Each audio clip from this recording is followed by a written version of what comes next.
বরিশালি ইলিশ নিয়ে এসেছি বন্ধুরা। আজকের রেসিপি 5 পিস ইলিশ নিয়ে দাস ডেলিকেসিতে সবাইকে স্বাগত জানিয়ে রেসিপি শুরু করছি। প্রথমেই আমি 2 চামচ বড় চামচ টক দই ফেটিয়ে নিয়েছি, 2 চামচ নারকোল বাটা নিয়েছি বড় চামচে, তার সঙ্গে দুটো কাঁচা লঙ্কা রেখেছি আমি, ওর সঙ্গে পেস্ট করব, এবং 1 চামচ বড় চামচের সর্ষে বাটার জল।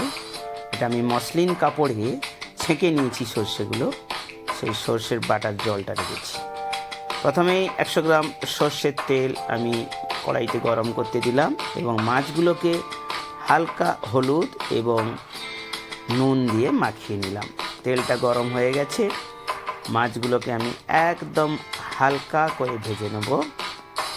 একদম সিম করে রেখেছি আমি আঁচটাকে। এই সময় একদম কড়া করে মাছগুলোকে ভাজা যাবে না, জাস্ট এপিট ওপিট করে আমি ভেজে নেব।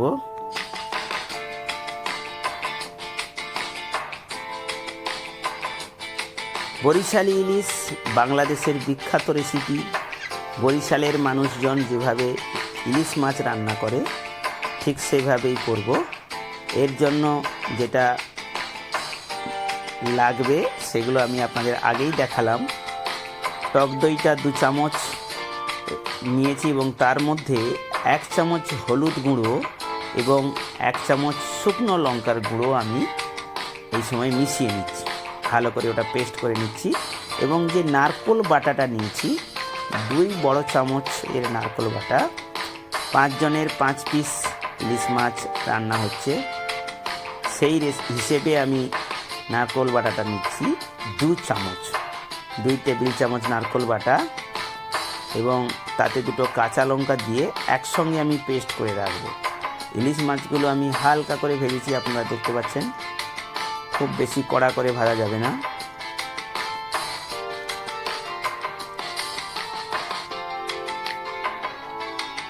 এবং যে সর্ষে বাটাটা আমি নিয়েছি সেটা ভালো করে মসলিন কাপড়ে ছেঁকে নিয়েছি, যাতে সর্ষের খোসা না থাকে। একদম পাতলা সর্ষের জল করে নিয়েছি। এবার এই তেলেই আমি রান্নাটা করব। প্রথমে হাফ টিস্পুন আমি কালো জিরে দিয়ে দিলাম এবং একটা কাঁচা লঙ্কা চিড়ে ওর মধ্যে দিয়ে দিলাম। এবার এই যে দেখতে পাচ্ছেন আপনারা, টক দইটাতে আমি হলুদ এবং শুকনো লঙ্কার গুঁড়ো 1 চামচ করে নিয়েছি, নিয়ে ওটাকে ভালো করে পেস্ট করে নিচ্ছি। লঙ্কা এবং কালো জিরের গন্ধটা হয়ে গেলেই, ভালো করে ভাজা হয়ে গেলে আমি এই পেস্টটা দেব। খুব বেশি কড়া আঁচে রান্নাটা করা যাবে না, হালকা আঁচে রান্নাটা করতে হবে। এবার ওর মধ্যেই আমি ওই টক দই মিশ্রণটা মিশিয়ে দিলাম।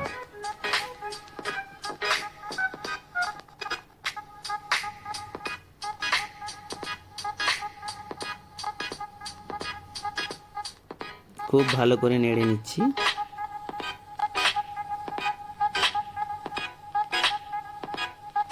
দুই থেকে 3 মিনিট নাড়ার পর এর মধ্যে সর্ষে বাটার জলটা আমি মেশাবো।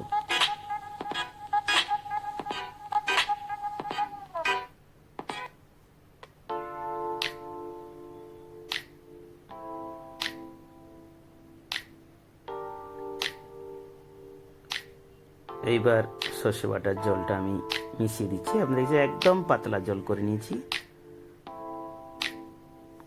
ভালো করে কাপড়ে আপনারা ছেঁকে নেবেন।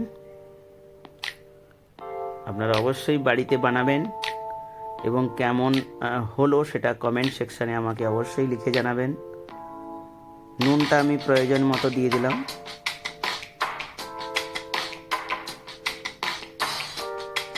আমার চ্যানেল ভালো লাগলে লাইক এবং সাবস্ক্রাইব করতে ভুল করবেন না। বেল আইকনটা অবশ্যই প্রেস করে রাখবেন, যাতে পরবর্তী রেসিপিটা খুব দ্রুত আপনারা দেখতে পান। ফুটে উঠেছে ঝোলটা।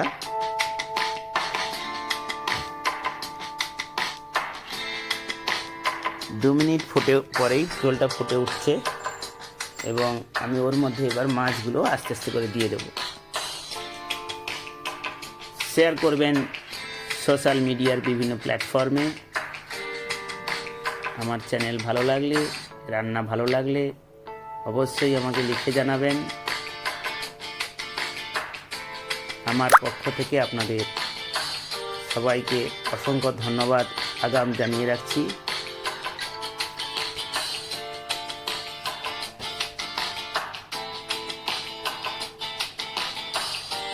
ঢাকা দিয়ে দেবো 2 থেকে 3 মিনিট। ফুটতে দিচ্ছি। 3 মিনিট পর আমি ঢাকাটা খুললাম।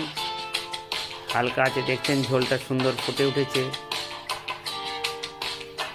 এইবার ওই 2 চামচ নারকোল বাটা ওর মধ্যে দিয়ে দিলাম। হিসাবটা ঠিক মাথায় রাখবেন। 5 পিস 5 জনের জন্য রান্নায় আমি 2 চামচ নারকোল বাটা দিলাম। 2টো কাঁচা লঙ্কাও ওই নারকোলের সঙ্গে বেটে দিয়েছি। সেটা আপনারা ঝালটা যেমন খাবেন সেই মতো করে। তবে এই রান্নায় খুব বেশি ঝাল হবে না। এইবার এটা আবার 3 থেকে 4 মিনিট আমি ঢাকা দিয়ে রাখবো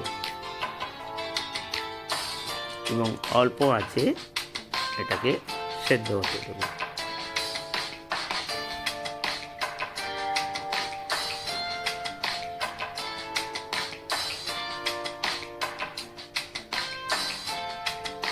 তিন মিনিট পর ঢাকা খুললাম। প্রায় ঝোলটা সুন্দর হয়ে গেছে রান্নাটা।